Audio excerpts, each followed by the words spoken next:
Hello, everyone. How are you doing? This is Daryl Guberman. We have a very special guest. One of Boeing's shareholders, actually Boeing's board members are here. Let's get them out. AKHIL JOHRI. I hope I said your name right. I apologize if it came out wrong. I apologize.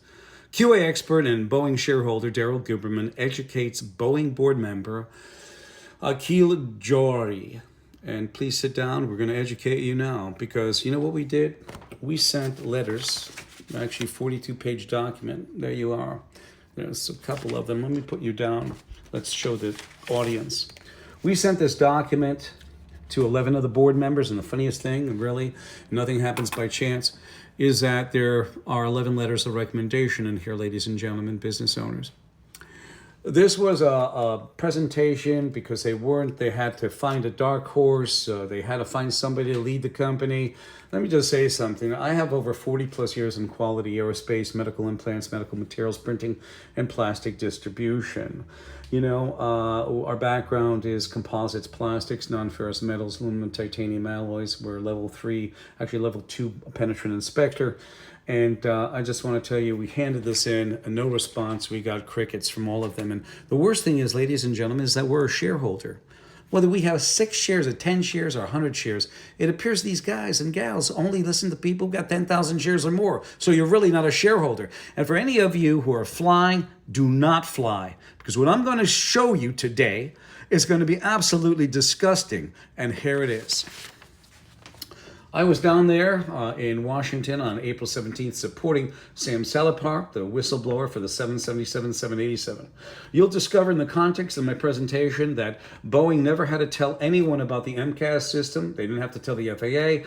As the DOJ most recently said, they fined Boeing $250 million, I guess, to put a pacifier on the Ethiopian and Indonesian Air families. And I was there when David Calhoun was there. I'll show you that pretty soon. And what they did, we'll go back. What they did is they gave up supplier on-site inspection to 2 pieces of paper, basically. And we see by them doing this that the lack of quality and the degradation of quality has taken 22 years to really metastasize. There shall be another issue. And I don't know when, I don't know where, but I do know the how and the why. We were there when David Calhoun was giving his deposition. The only thing he knew was his $32 million salary, where he got 45% increase in 2023. And and how many employees he had. I remember the woman screaming, "You killed my daughter, you killed my daughter, you killed my family." So anyway, AKHIL, let me just show you this. We were approved 50%. We didn't need any approval. There is no need to approve anybody. But because ANSI ANAB had a constriction via Boeing and Lockheed Martin at the time, they were actually coming after us in 2019. Another story for another time. Well, we had a guy, Dave Levy. He was sent to the ASQ meeting that I was speaking at in 2013 to destroy me. Nobody's going to destroy me. No one will destroy me. Because I love the man who can smile in trouble, who can gather strength from distress and grow brave.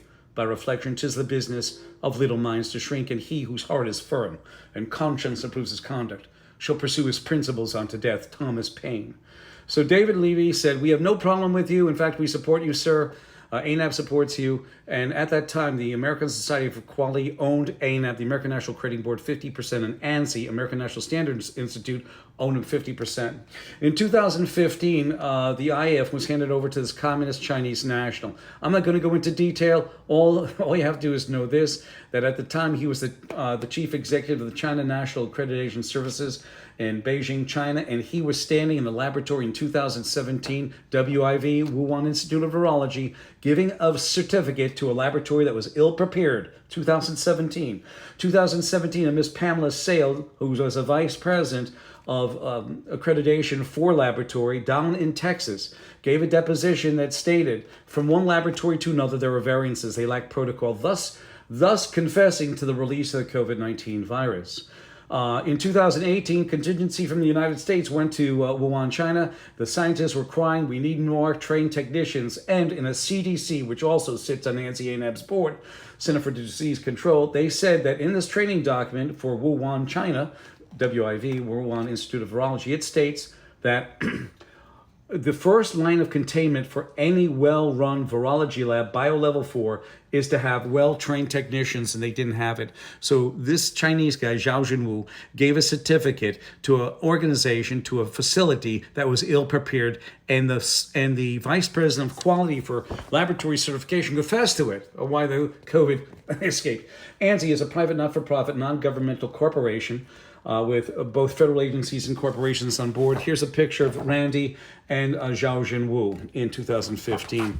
ANSI took over complete control over ANAB in 2018, and they were sitting on IAF between 2015 and 21 that was controlled by Zhao Jinwu, the communist Chinese national, who is mandated by his country of origin, AKHIL by the China National Intelligence Law, Article number 7, which mandates espionage.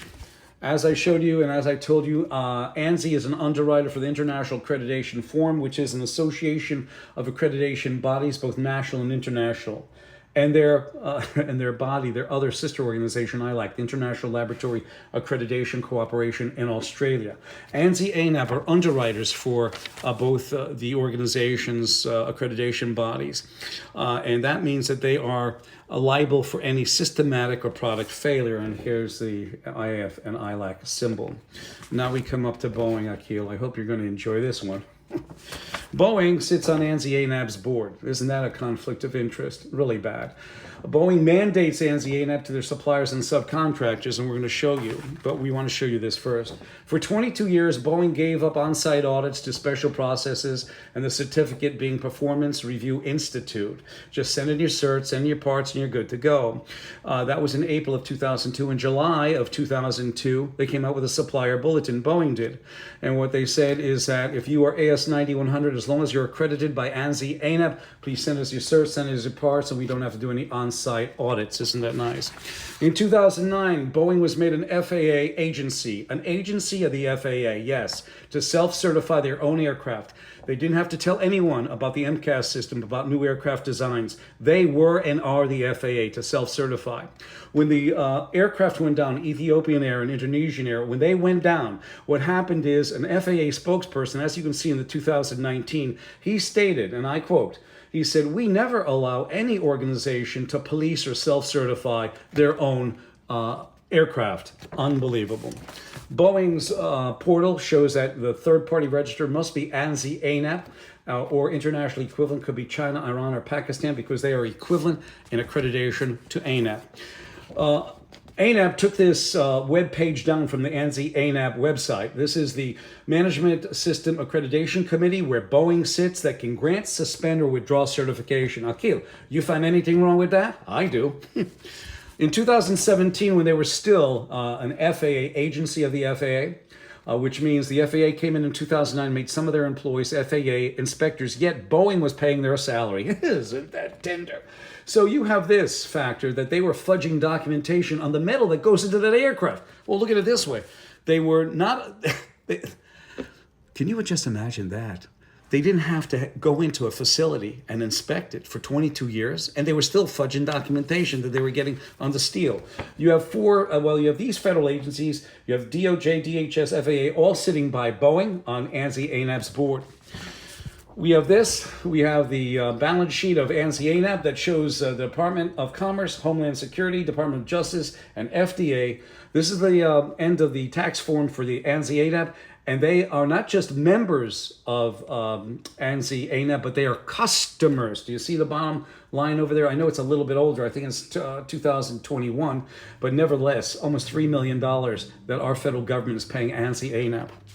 MCAS, here we go. Robert Kelly Oberg, the new CEO, who Mr. Mollenkopf, I think, chose as a dark horse. He's a former CEO of Rockwell Collins that was manufacturing, that basically designed and also manufactured and implemented on the Boeing 737 MAX. My number is 203-556-1493 or Daryl, TQRS@yahoo.com. I hope everybody understands this. I'm sure you do. If you have any questions, please do not hesitate to contact me. I thank you.